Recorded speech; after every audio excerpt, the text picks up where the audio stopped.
أعوذ بالله من الشيطان الرجيم. بسم الله الرحمن الرحيم.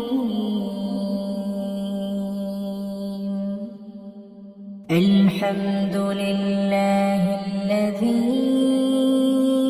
أنزل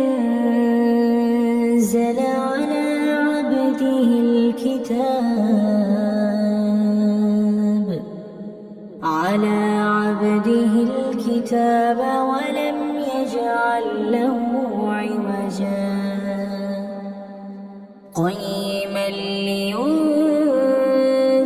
بأسا شديدا من لدنه ويبشر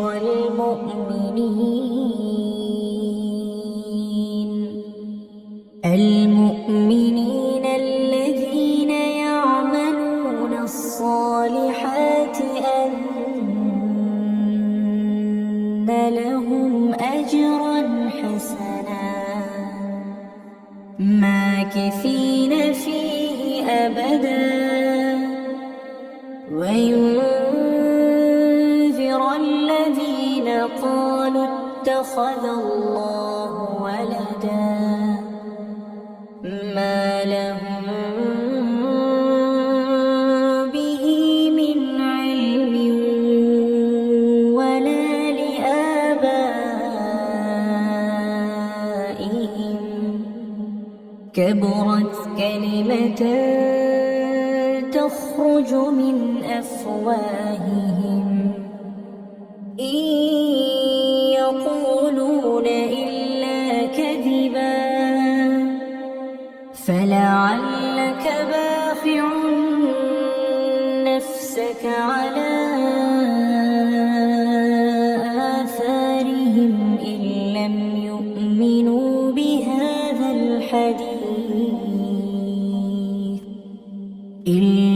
يؤمنوا بهذا الحديث أسفا إنا جعلنا ما على الأرض زينة لها لنبلوهم أيهم أحسن عملا وإنا لجاعلون ما عليها صعيدا جرزا أم حسبت أن أصحاب الكهف والرقيم كانوا من آياتنا عجبا إذ أوى الفتية إلى الكهف فقالوا ربنا آتنا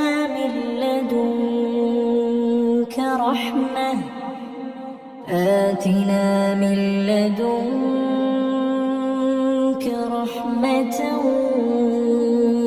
وهيئ لنا من أمرنا رشدا فضربنا على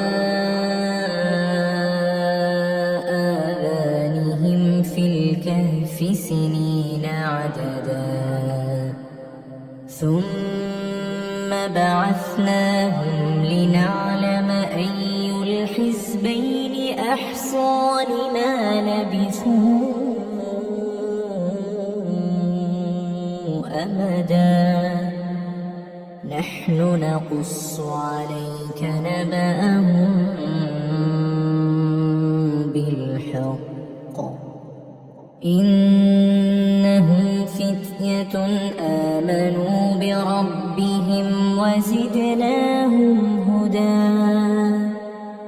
وربطنا على قلوبهم إذ قاموا فقالوا ربنا رب السماوات والأرض لن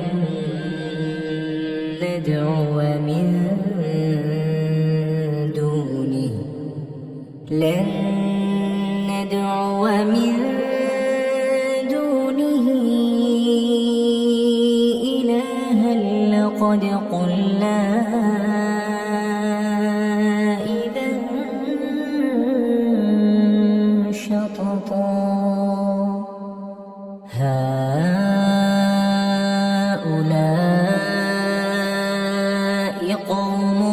اتخذوا من دونه آلهة لولا يأتون عليهم بسلطان بين فمن أظلم ممن افترى على الله كذبا وإذ اعتزلتموهم وما يعبدون إلا الله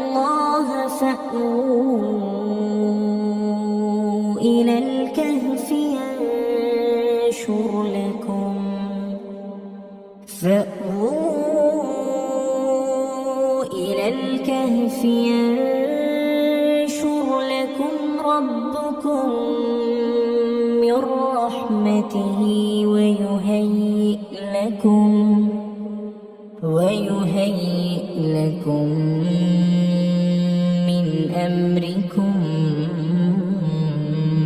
مرفقا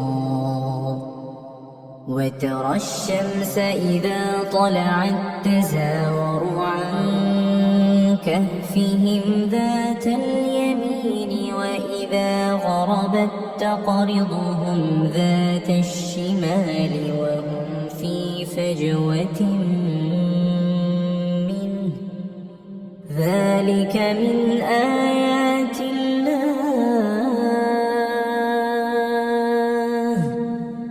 من يهد الله فهو المهتد ومن يضلل فلن تجد له وليا مرشدا وتحسبهم أيقاظا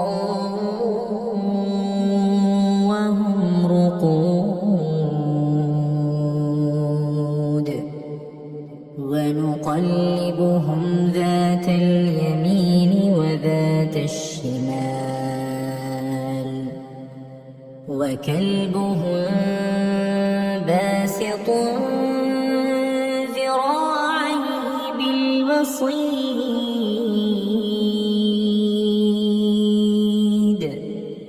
لو اطلعت عليهم لوليت منهم فرارا ولملئت منهم رعبا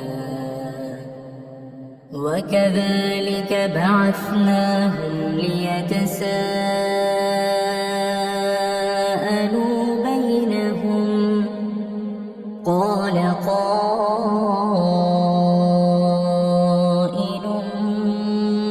منهم كم لبثتم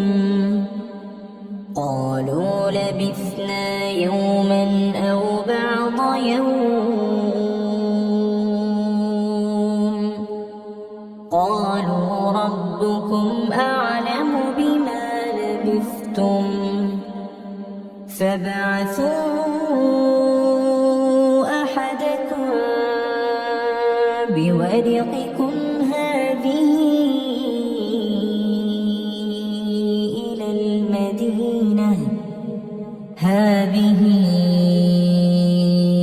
إلى المدينة فلينظر أيها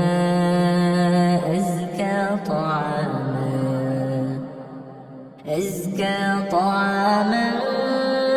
فليأتكم برزق منه وليتلطف ولا يشعرن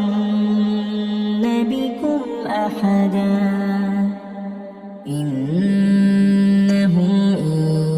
يظهروا عليكم يرجموكم أو يعيدوكم في ملتهم ولن تفلحوا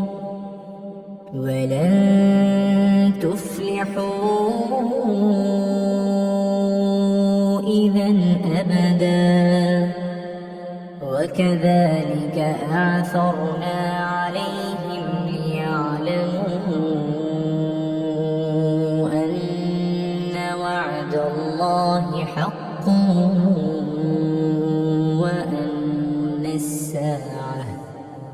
وأن الساعة لا ريب فيها إذ يتنازعون بينهم أمرهم فقالوا ابنوا عليهم بنيانا ربهم أعلم بهم قال الذين غلبوا على أمرهم لنتخذن عليهم مسجدا سيقولون ثلاثة رابعهم كلبهم ويقولون خمسة سادسهم كلبهم رجما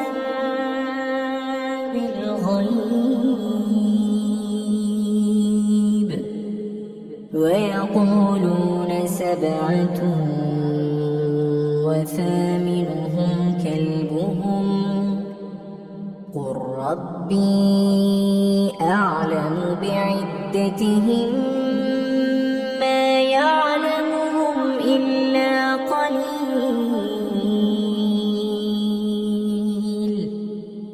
فلا تمار فيهم إلا مراء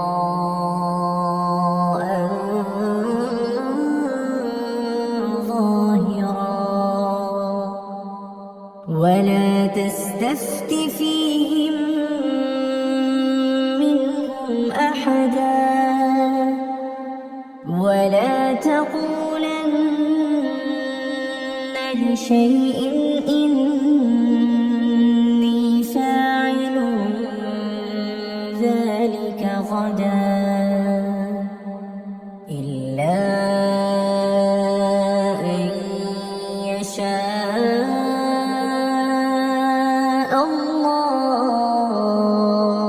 الله واذكر ربك إذا نسيت وقل عسى أن يهديني ربي لأقرب من هذا رشدا ولبثوا في كهفهم 300 سنين وازدادوا 9 قل الله أعلم بما لبثوا له غيب السماوات والأرض أبصر به وأسمع ما لهم من دونه من ولي ولا يشرك في حكمه أحدا واتل ما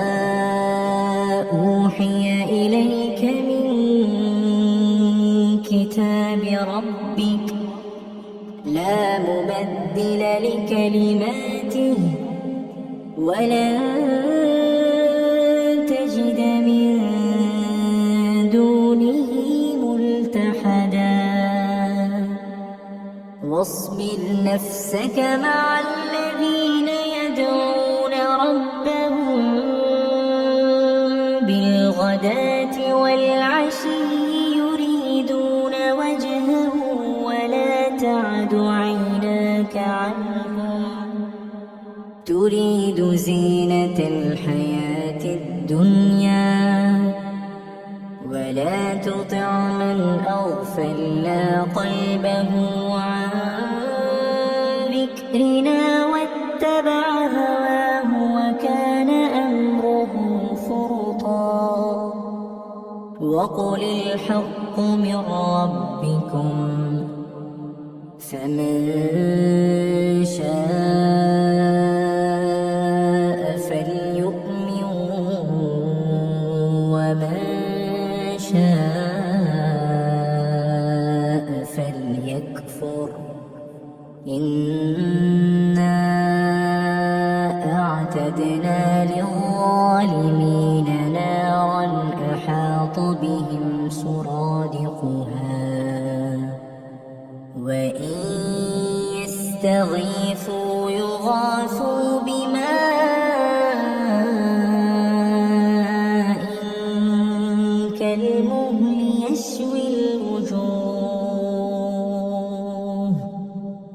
بئس الشراب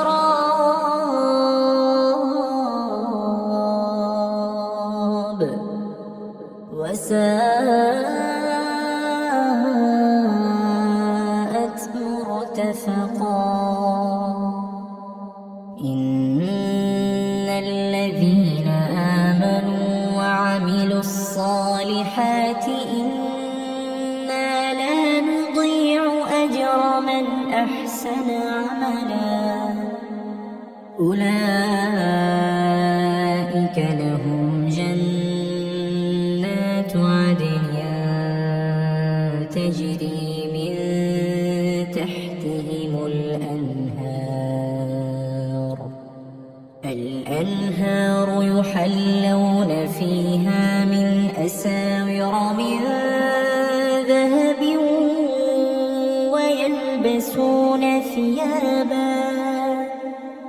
ويلبسون ثيابا خضرا من سندس وإستبرق متكئين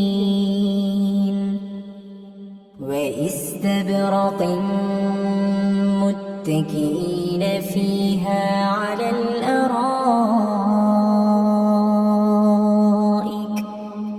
نعم الثواب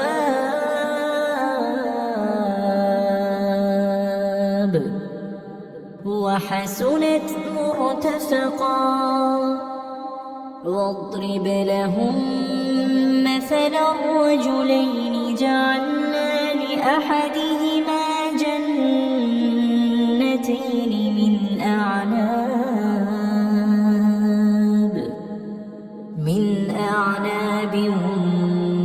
وحففناهما بنخل وجعلنا بينهما زرعا كلتا الجنتين آتت أكلها ولم تظلم منه شيئا وفجرنا خلالهما نهرا وكان له ثمر فقال لصاحبه وهو يحاوره أنا أكثر منك مالا وأعز نفرا ودخل جنته وهو ظالم لنفسه قال ما أظن أن تبيد هذه أبدا وما أظن الساعة قائمة ولئن رددت إلى ربي لأجدن خيرا منها منقلبا قال له صاحبه وهو يحاوره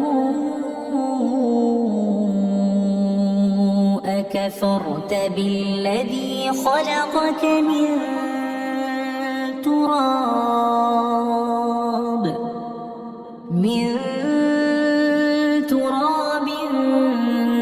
ثم من نطفة ثم سواك رجلا لكن هو الله ربي ولا أشرك بربي أحدا ولولا إذ دخلت جنتك قلت ما شاء الله لا قوة إلا بالله إن ترني أنا أقل من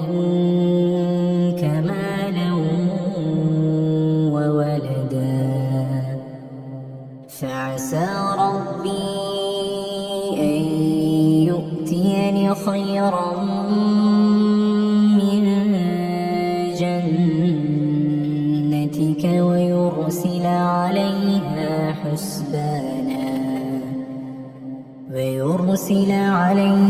حسبانا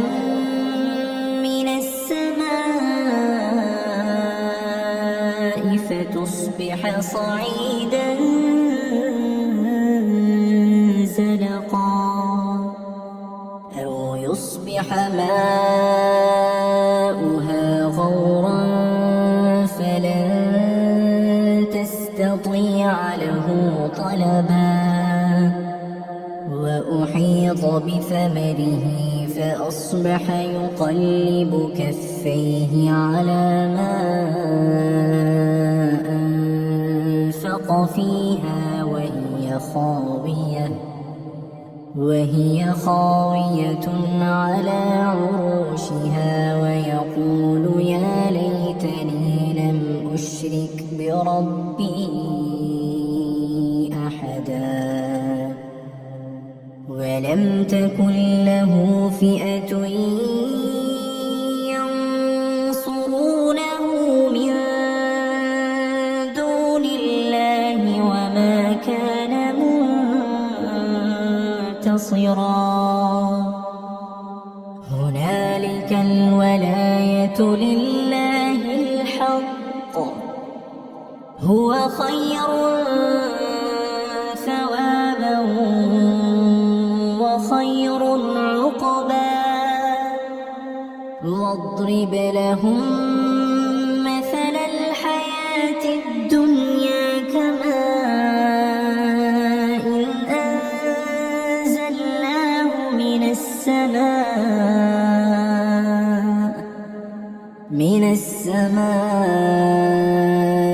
فاختلط به نبات الأرض فأصبح هشيما تذروه الرياح وكان الله على كل شيء مقتدرا المال والبنون زينة الحياة الدنيا والباقيات الصالحات خير عند ربك ثوابا وخير أملا ويوم نسير الجبال وترى الأرض بارزة وحشرناهم فلم نغادر منهم أحدا وعرضوا على ربك صفا لقد جئتمونا كما خلقناكم أول مرة بل زعمتم أن لن نجعل لكم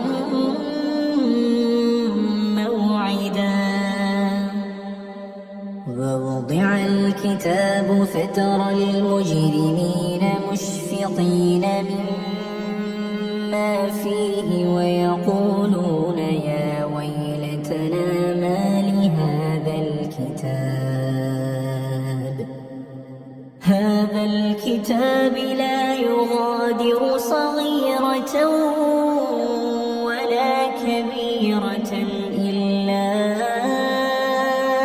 أحصاها ووجدوا ما عملوا حاضرا ولا يظلم ربك أحدا وإذ قلنا للملائكة اسجدوا لآدم فسجدوا إلا إبليس كان من الجن ففسق عن أمر ربه أفتتخذونه وذريته اتخذوا أولياء من دوني وهم لكم عدو بئس للظالمين بدلا ما أشهدتهم خلق السماوات والأرض ولا خلق أنفسهم وما كنت متخذ المضلين عضدا ويوم يقول نادوا شركائي الذين زعمتم فدعوهم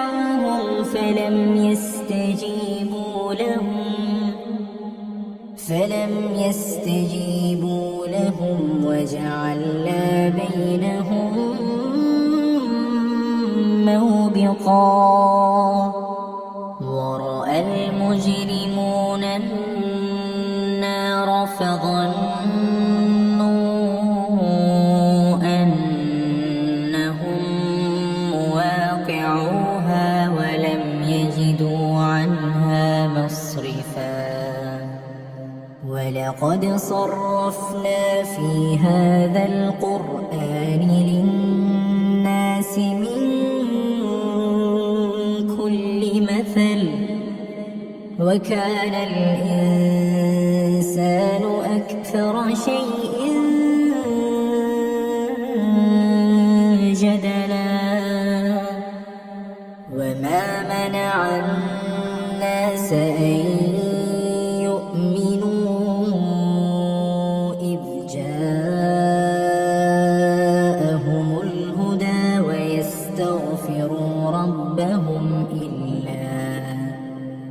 ويستغفروا ربهم إلا أن تأتيهم سنة الأولين أو يأتيهم العذاب قبلا وما نرسل المرسلين إلا مبشرين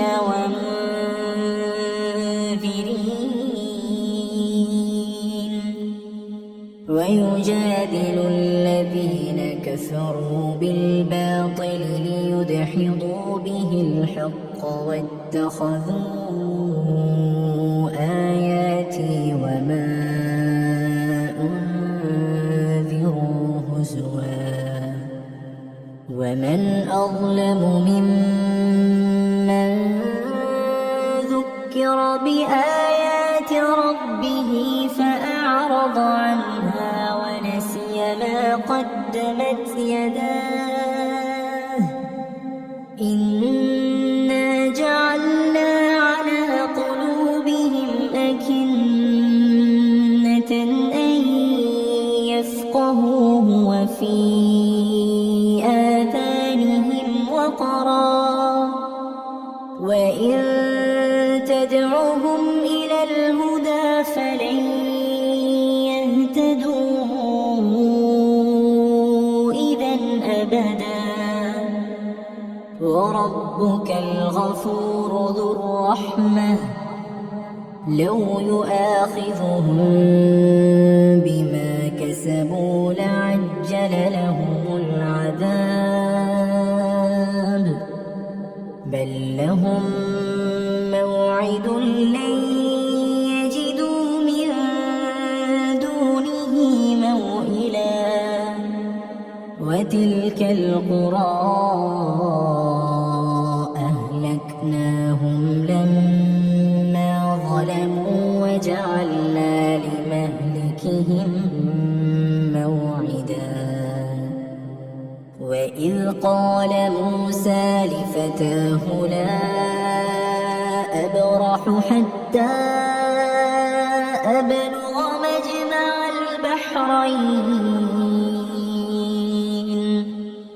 مجمع البحرين أو أمضي حقبا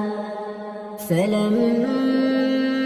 بلغا مجمع بينهما نسيا حوتهما واتخذ سبيله في البحر سربا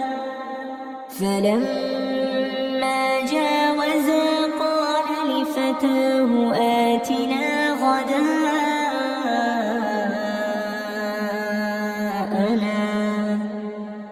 لقد لقينا من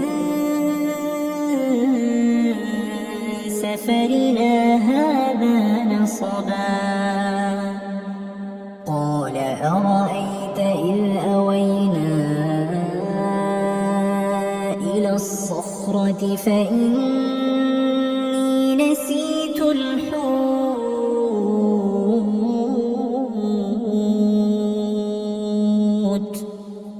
وما أنسانيه إلا الشيطان أن أذكره واتخذ سبيله في البحر عجبا قال ذلك ما كنا نبغ فارتدا على آثارهما قصصا فوجدا عبدا من عبادنا آتيناه رحمة من عندنا وعلمناه من لدنا علما قال له موسى هل أتبعك على أن تعلمني مما علمت رشدا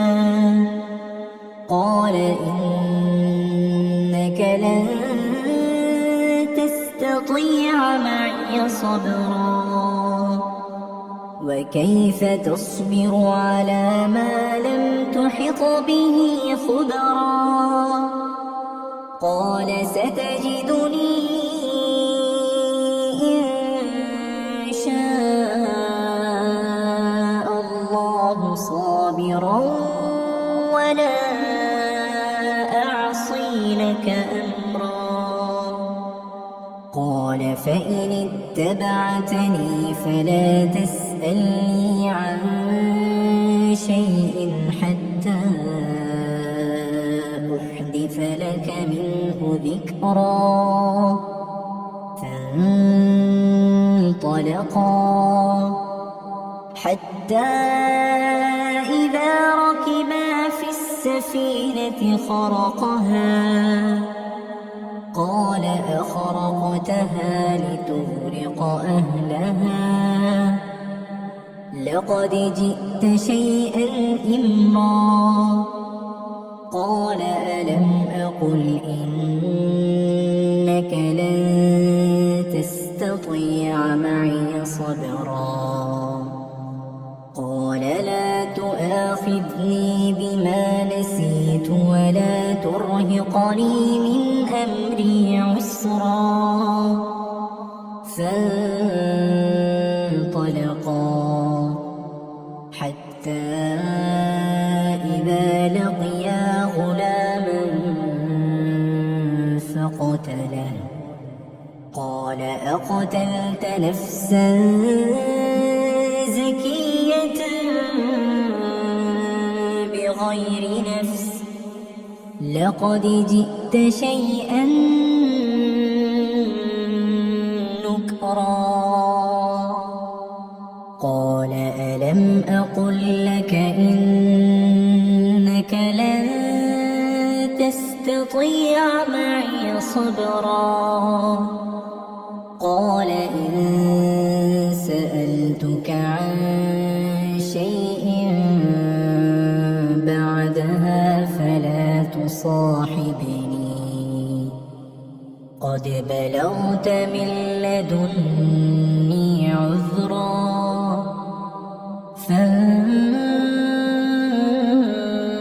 فانطلقا حتى إذا أتيا أهل قرية استطعما أهلها فأبوا أن يضيفوه فأبوا أن يضيفوهما فوجدا فيها جدارا يريد أن ينقض فأقامه قال لو شئت لاتخذت عليه أجرا قال هذا فراق بيني وبينك سأنبئك بتأويل ما لم تستطع عليه صبرا أما السفينة فكانت لمساكين يعملون في البحر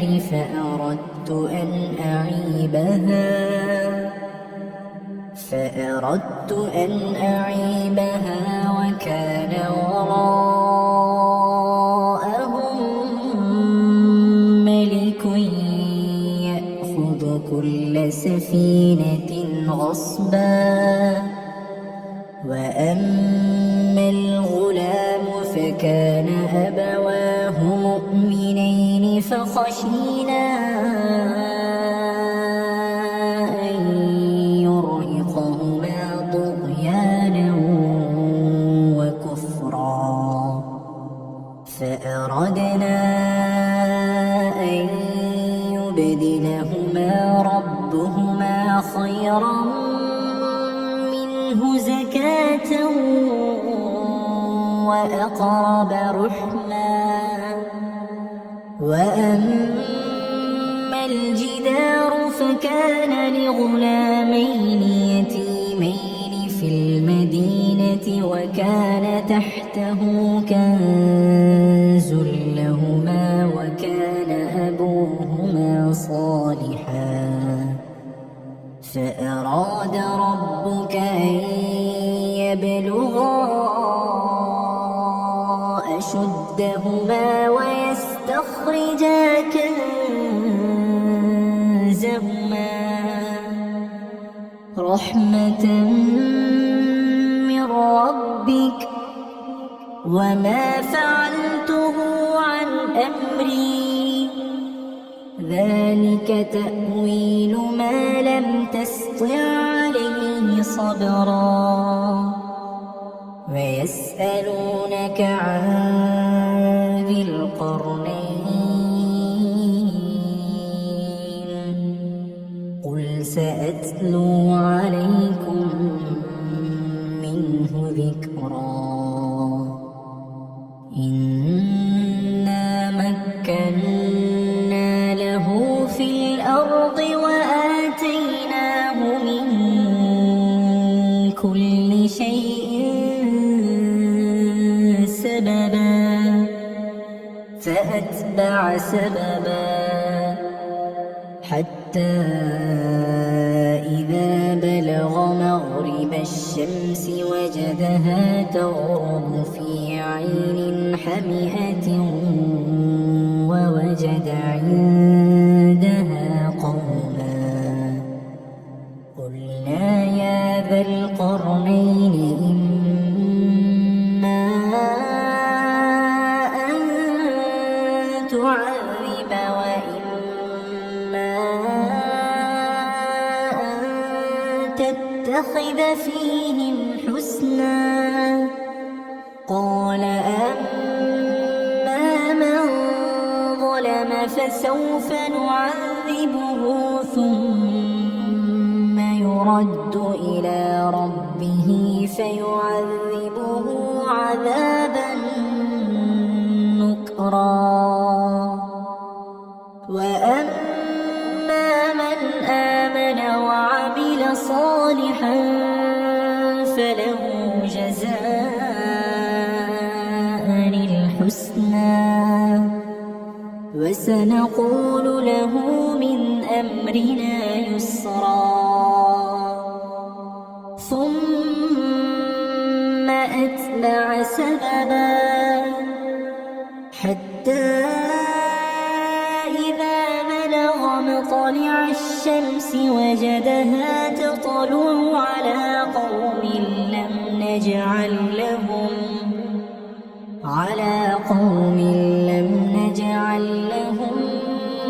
من دونها سترا كذلك وقد أحطنا بما لديه خبرا ثم أتبع سببا حتى إذا بلغ بين السدين وجد من دونهما قوما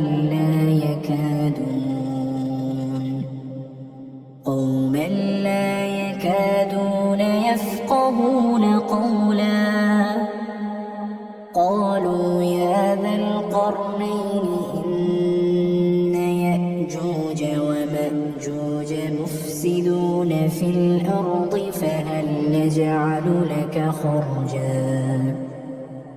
فهل نجعل لك خرجا على أن تجعل بيننا وبينهم سدا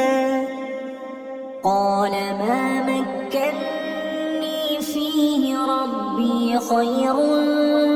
فأعينوني بقوة أجعل بينكم وبينهم ردما آتوني زبر الحديد حتى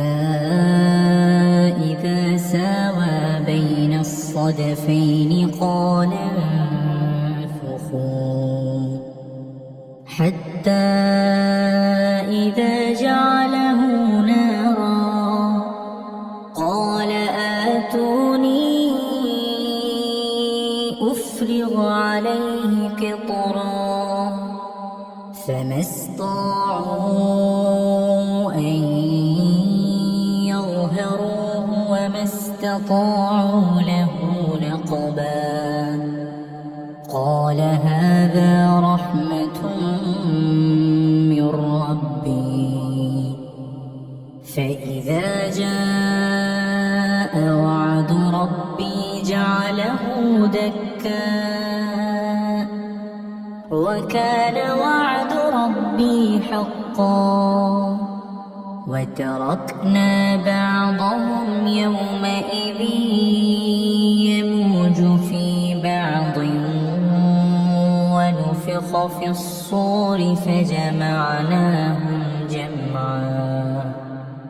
وعرضنا جهنم يومئذ للكافرين عرضا الذين كانت أعينهم في غطاء عن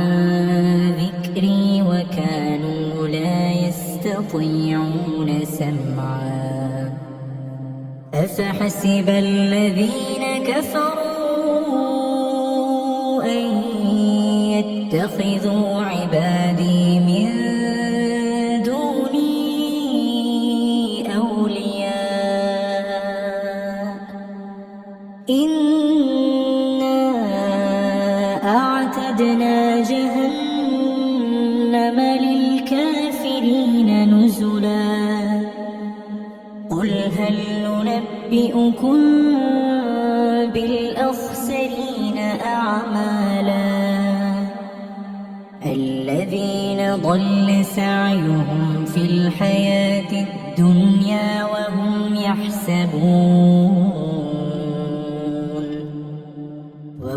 يحسبون أنهم يحسنون صنعا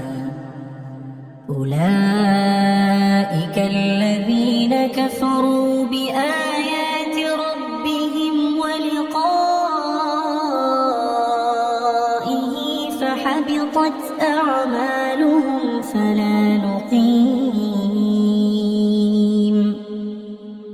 فلا نقيم لهم يوم القيامة وزنا ذلك جزاؤهم جهنم بما كفروا واتخذوا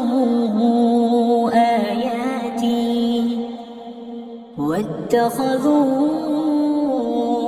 آياتي ورسلي هزوا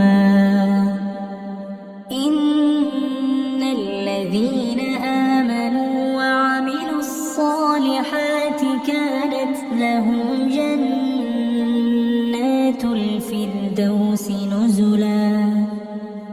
خالدين فيها لا يبغون عنها حولا قل لو كان البحر مدادا لكلمات ربي لنفد البحر قبل أن تنفد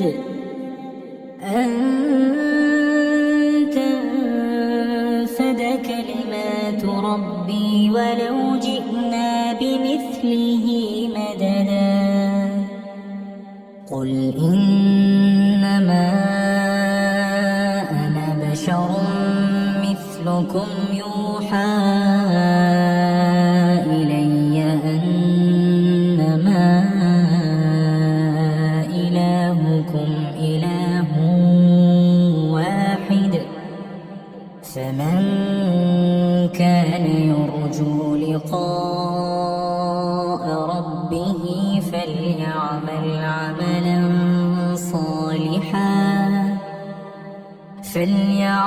عملا صالحا ولا يشرك بعبادة ربه أحدا بسم الله الرحمن الرحيم الحمد لله الذي أنزل على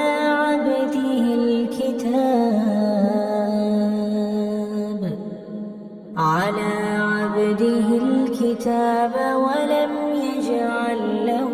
عوجا قيما لينذر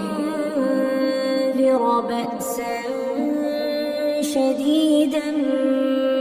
من لدنه ويبشر المؤمنين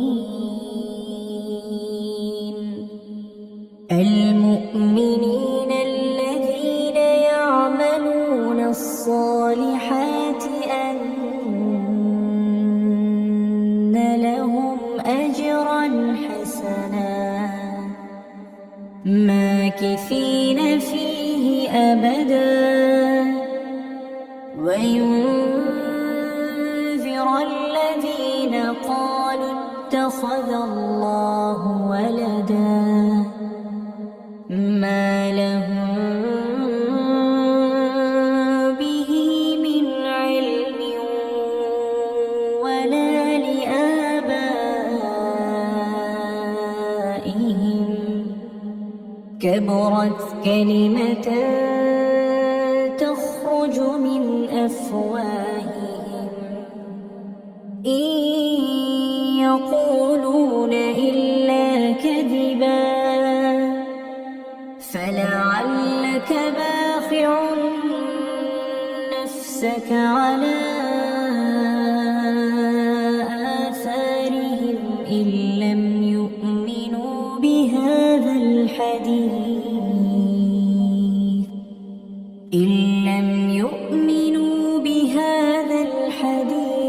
أسفا إنا جعلنا ما على الأرض زينة لها لنبلوهم أيهم أحسن عملا وإنا لجاعلون ما عليها صعيدا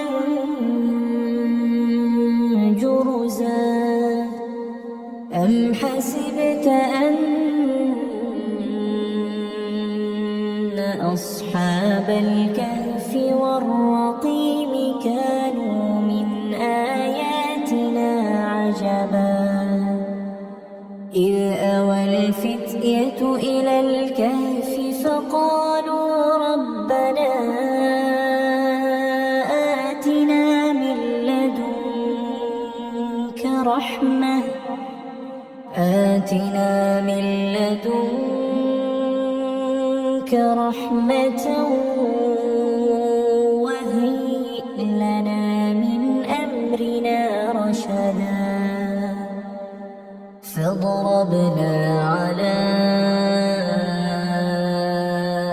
آذانهم في الكهف سنين عددا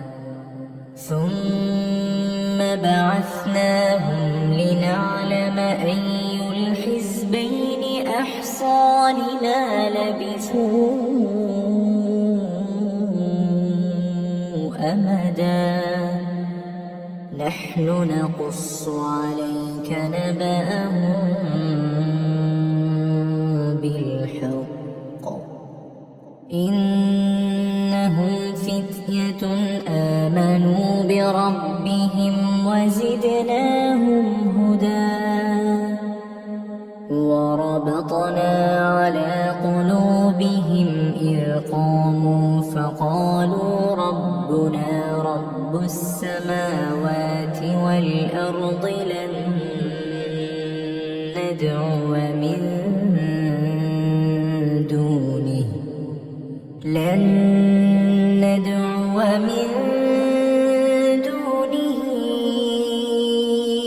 إلها لقد قلنا إذا شططا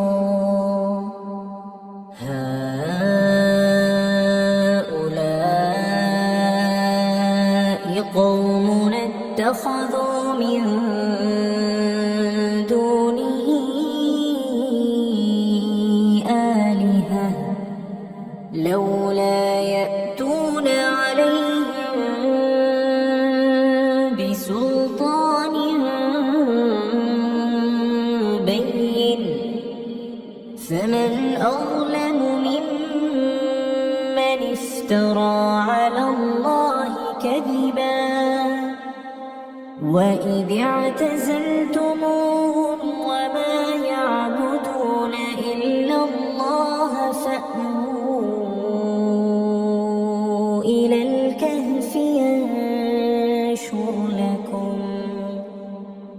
فأووا إلى الكهف ينشر لكم ربكم من رحمته ويهيئ لكم من أمركم مرفقا وترى الشمس إذا طلعت تزاور عن كهفهم ذات اليمين وإذا غربت تقرضهم ذات الشمال وهم في فجوة منه ذلك من آيات الله من يهد الله فهو المهتد ومن يضلل فلن تجد له وليا مرشدا وتحسبهم أيقاظا وهم رقود ونقلبهم ذات اليمين وذات الشمال وكلبهم باسط ذراعيه بالوصيد لو اطلعت عليهم لوليت منهم فرارا ولملئت منهم رعبا وكذلك بعثناهم ليتساءلوا بينهم قال قائل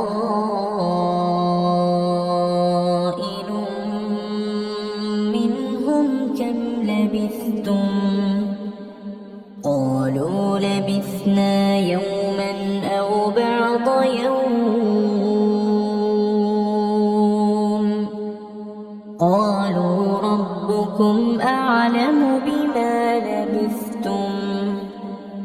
فابعثوا أحدكم بورقكم هذه إلى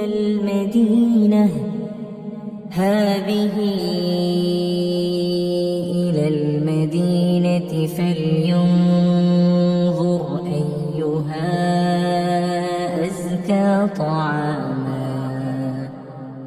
أزكى طعاما فليأتكم برزق منه وليتلطف ولا يشعرن بكم أحدا إنهم إن يظهروا عليكم يرجموكم أو يعيدوكم في ملتهم ولن تفلحوا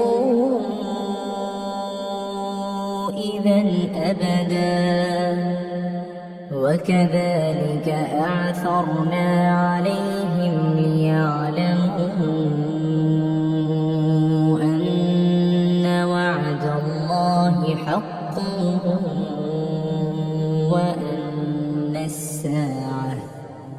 وأن الساعة لا ريب فيها إذ يتنازعون بينهم أمرهم فقالوا ابنوا عليهم بنيانا ربهم أعلم بهم قال الذين غلبوا على أمرهم لنتخذن عليهم مسجدا سيقولون ثلاثة رابعهم كلبهم ويقولون خمسة سادسهم كلبهم رجما بالغيب ويقولون سبعة وثامنهم كلبهم قل ربي أعلم بعدتهم ما يعلمهم إلا قليل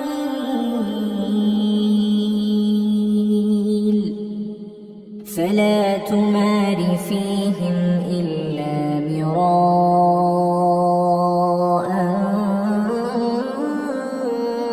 ظاهرا ولا تستفت فيهم منهم أحدا ولا تقولن لشيء إني فاعل ذلك غدا إلا أن يشاء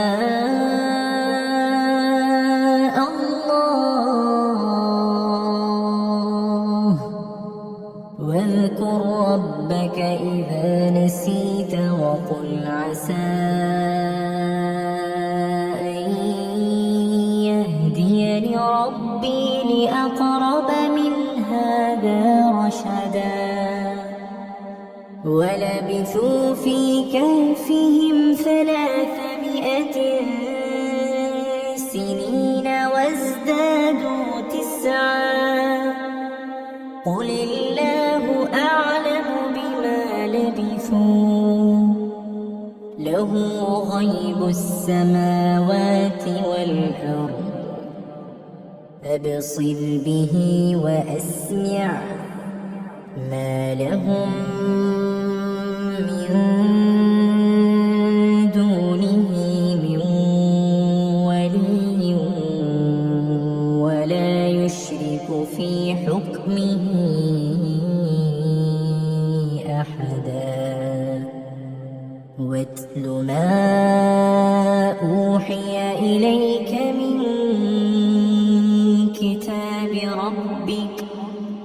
لا مبدل لكلماته ولن تجد من دونه ملتحدا واصبر نفسك مع الذين يدعون ربهم بالغداة والعشي يريدون وجهه ولا تعد عيناك عنهم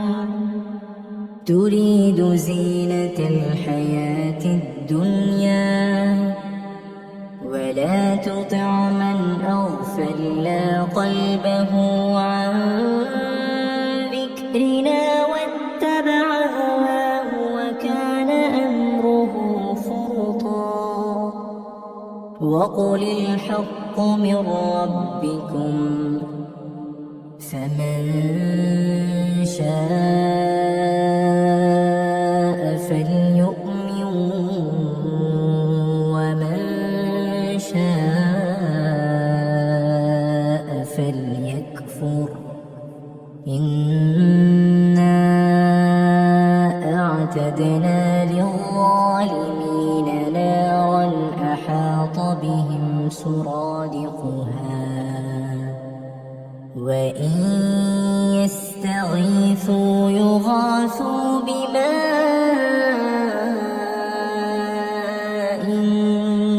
كالمهل يشوي الوجوه بئس الشراب وساءت مرتفقا إن الذين آمنوا وعملوا الصالحات إنا لا نضيع أجر من أحسن عملا أولئك لهم جنات عدن تجري من تحتهم الأنهار يحلون فيها من أساور من ذهب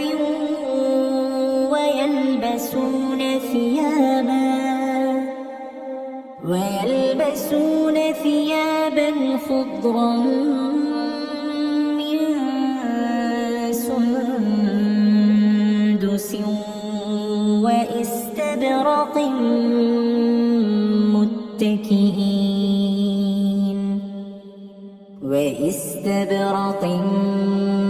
متكئين فيها على الأرائك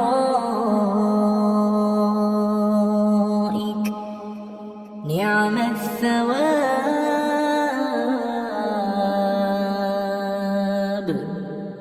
وحسنت مرتفقا واضرب لهم مثل الرجلين جعلنا لأحدهما جنتين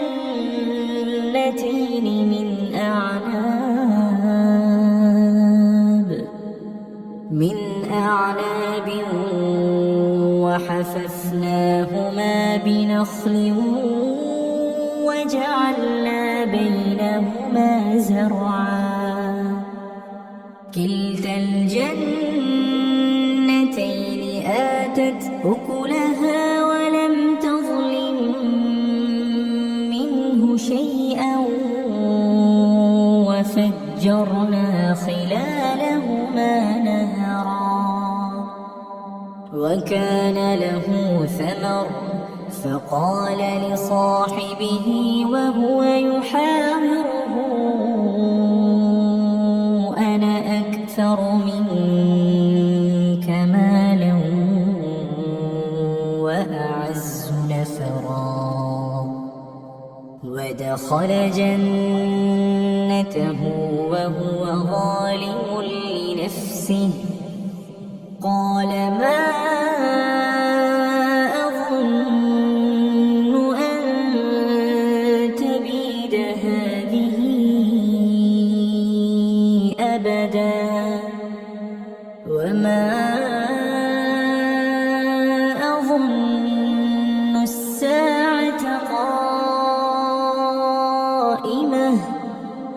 ولئن رددت إلى ربي لأجدن خيرا منها منقلبا قال له صاحبه وهو يحاوره أكفرت بالذي خلقك من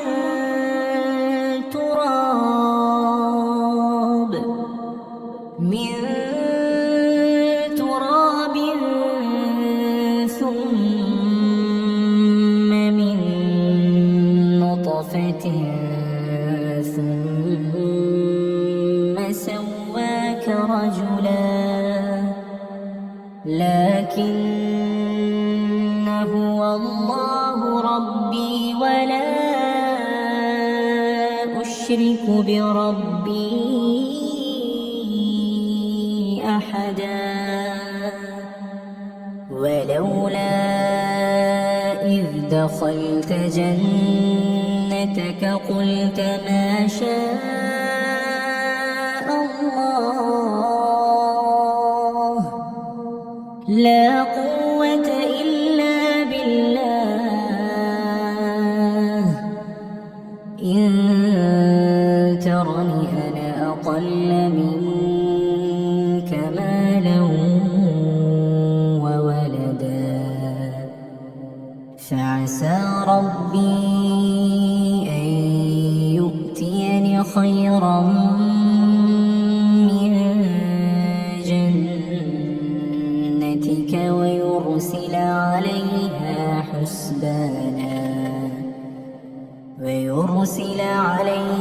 حسبانا من السماء فتصبح صعيدا زلقا أو يصبح ماؤها غورا فلن تستطيع له طلبا وأحيط بثمره فأصبح يقلب كفيه على ما أنفق فيها وهي خاوية على عروشها ويقول يا ليتني لم أشرك بربي أحدا ولم تكن له فئة ينصرونه من دون الله وما كان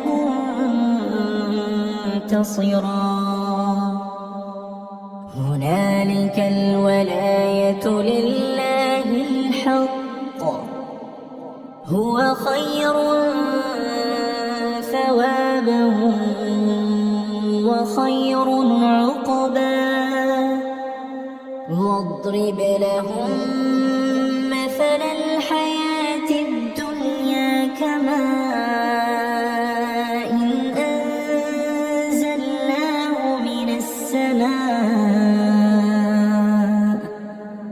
من السماء فاختلط به نبات الأرض فأصبح هشيما تذروه الرياح وكان الله على كل شيء مقتدرا المال والبنون زينة الحياة الدنيا والباقيات الصالحات خير عند ربك ثوابا وخير أملا ويوم نسير الجبال وترى الأرض بارزة وحشرناهم فلم نغادر منهم أحدا وعرضوا على ربك صفا لقد جئتمونا كما خلقناكم أول مرة بل زعمتم أن لن نجعل لكم موعدا ووضع الكتاب فترى المجرمين مشفقين مما فيه ويقولون يا ويلتنا ما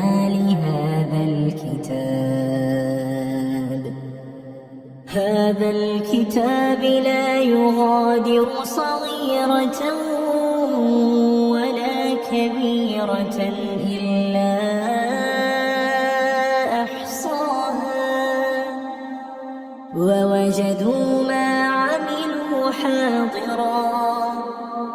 ولا يظلم ربك أحدا وإذ قلنا للملائكة اسجدوا لآدم فسجدوا إلا إبليس كان من الجن ففسق عن أمر ربه أفتتخذونه وذريته أولياء من دوني وهم لكم عدو بئس للظالمين بدلا ما أشهدتهم خلق السماوات والأرض ولا خلق أنفسهم وما كنت متخذ المضلين عضدا ويوم يقول نادوا شركائي الذين زعمتم فدعوهم فلم يستجيبوا لهم وجعلنا بينهم موبقا ورأى المجرمون النار فظنوا أنهم مواقعوها ولم يجدوا عنها مصرفا ولقد صرفنا في هذا القرآن للناس من كل مثل وكان الإنسان أكثر شيء جدلا وما منع الناس أن يؤمنوا إذ جاءهم الهدى ويستغفروا ربهم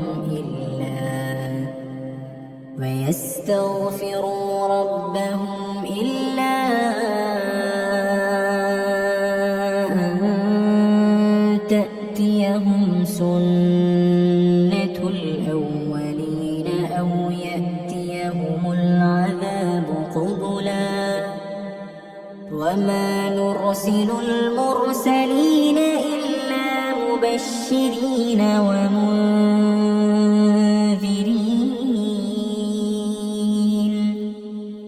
ويجادل الذين كفروا بالباطل ليدحضوا به الحق واتخذوا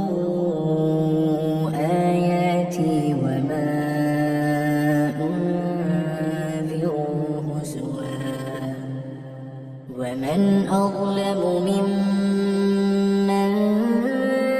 ذكر بآيات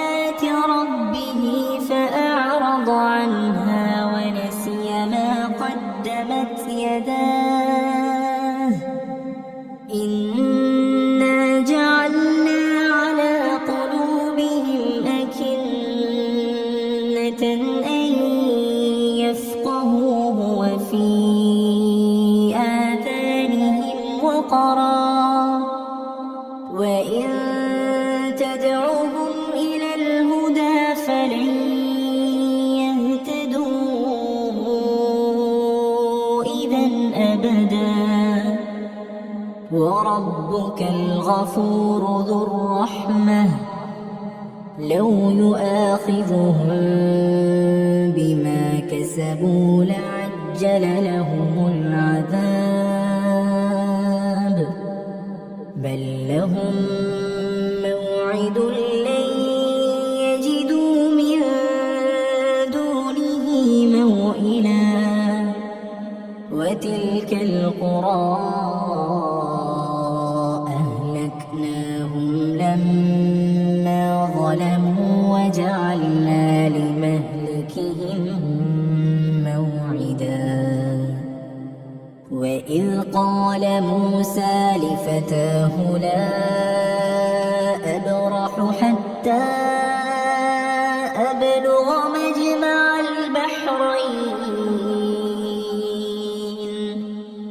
مجمع البحرين أو أمضي حقبا فلما بلغا مجمع بينهما نسيا حوتهما فاتخذ سبيله في البحر سربا فلما جاوزا قال لفتاه آتنا غداءنا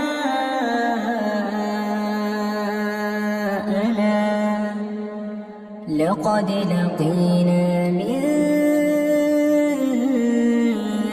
سفرنا هذا نصبا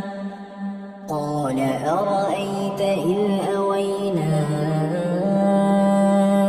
إلى الصخرة فإني نسيت الحوت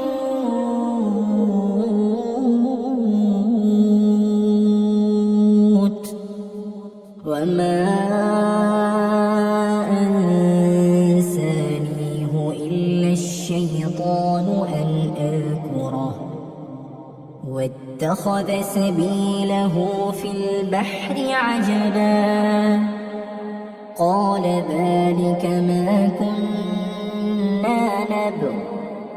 فارتدا على آثارهما قصصا فوجدا عبدا من عبادنا آتيناه رحمة من عندنا وعلمناه من لدنا علما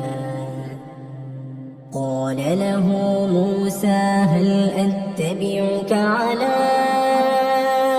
أن تعلمني مما علمت رشدا قال إنك لن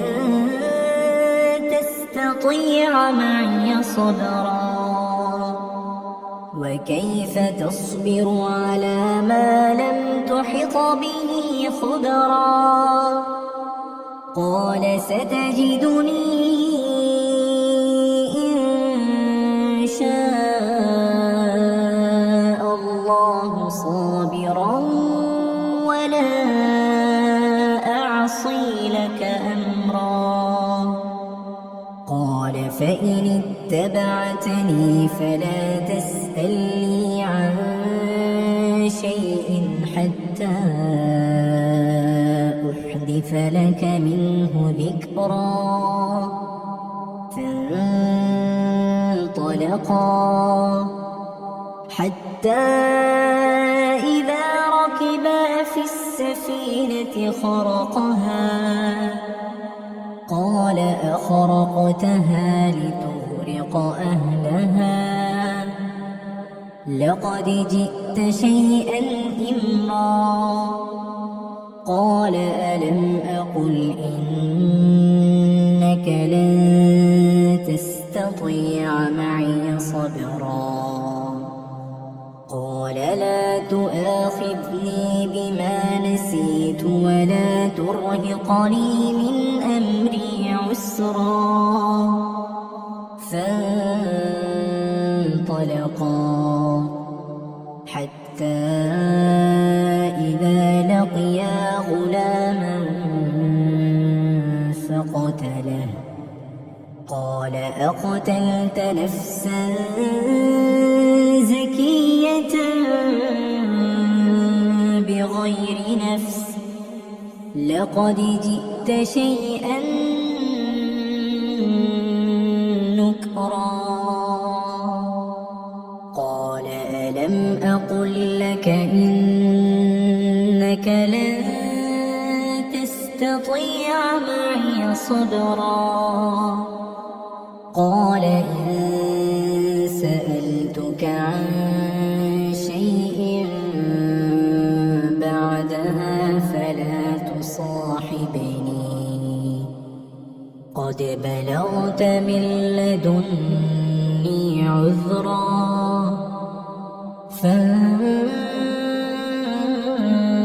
فانطلقا حتى إذا أتيا أهل قرية استطعما أهلها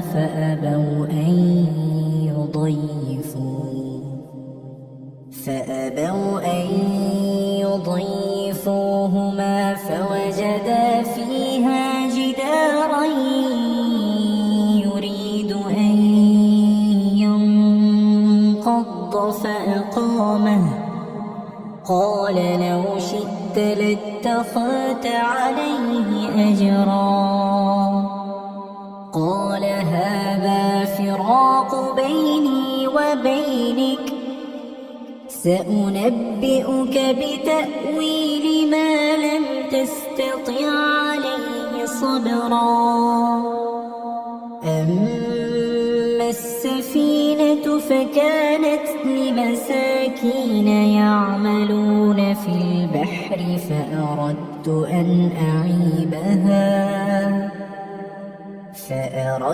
أن أعيبها وكان وراءهم ملك يأخذ كل سفينة غصبا وأما الغلام فكان أبواه مؤمنين فخشينا أن يرهقهما طغيانا وكفرا فأردنا أن يبدلهما ربهما خيرا منه زكاة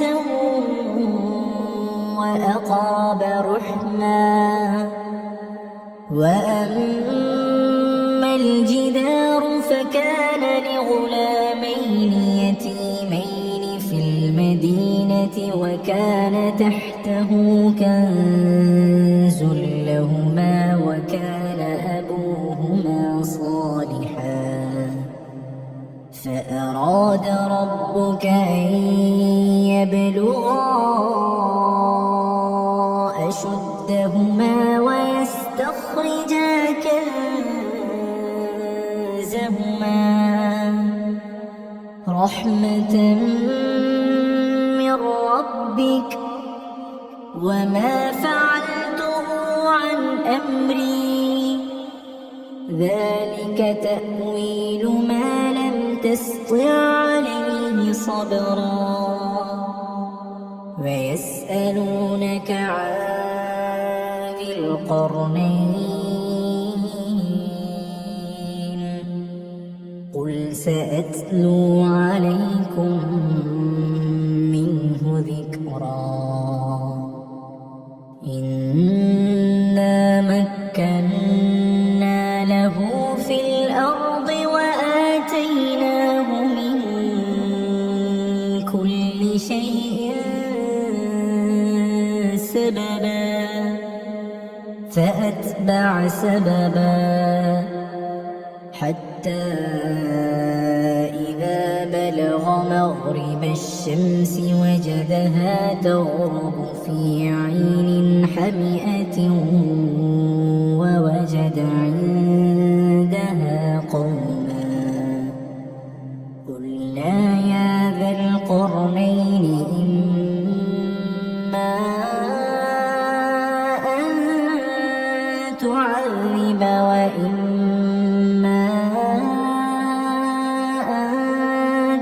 نتخذ فيهم حسنا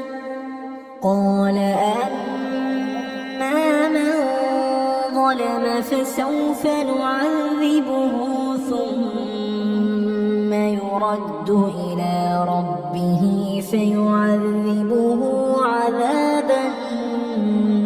نكرا وأما من آمن وعمل صالحا فله جزاء الحسنى وسنقول له من أمرنا يسرا ثم أتبع سببا حتى إذا بلغ مطلع الشمس وجدها تطلع على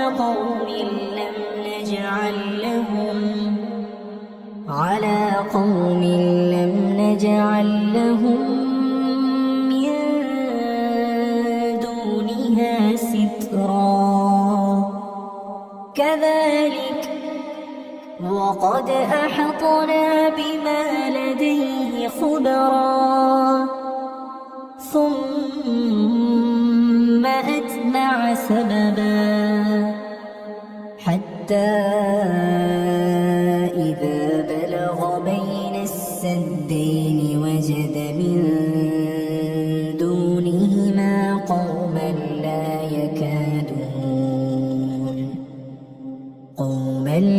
يكادون يفقهون قولا قالوا يا ذا القرنين إن يأجوج ومأجوج مفسدون في الأرض فهل نجعل لك خرجا على أن تجعل بيننا وبينهم سدا قال ما مكني فيه ربي خير فأعينوني بقوة أجعل بينكم وبينهم ردما آتوني زبر الحديد حتى إذا ساوى بين الصدفين قال انفخوا حتى إذا جعله نارا قال آتوني أفرغ عليه قطرا فما استطاعوا أن يظهروه وما استطاعوا له نقبا قال هذا رحمة من ربي فإذا جاء وعد ربي جعله دكا وكان وعد ربي حقا وتركنا بعضهم يومئذ يموج في بعض ونفخ في الصور فجمعناهم جمعا وعرضنا جهنم يومئذ للكافرين عرضا الذين كانت أعينهم في غطاء عن ذكري وكانوا لا يستطيعون سمعا أفحسب الذين كفروا أن يتخذوا عبادي من دوني أولياء إنا أعتدنا جهنم للكافرين نزلا قل هل ننبئكم بالأخسرين الأخسرين أعمالا الذين ضل سعيهم في الحياة الدنيا وهم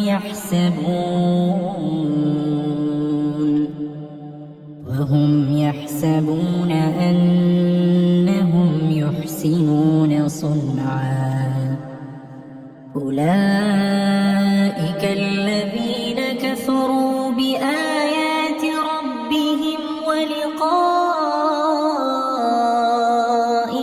فحبطت أعمالهم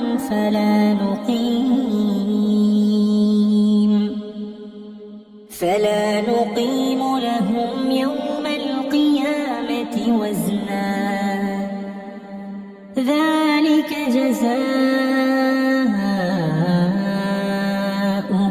جهنم بما كفروا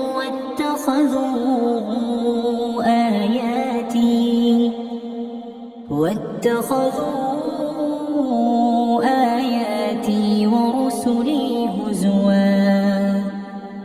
إن الذين آمنوا وعملوا الصالحات كانت لهم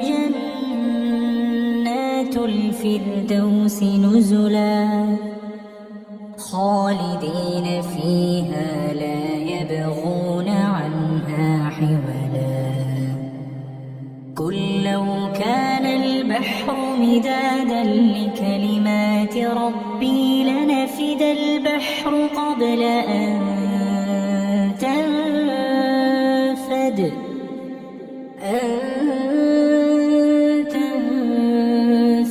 كلمات ربي ولو جئنا بمثله مددا قل إنما أنا بشر مثلكم يوحى إلي أنما إلهكم إله واحد فمن كان يرجو لقاء ربه فليعمل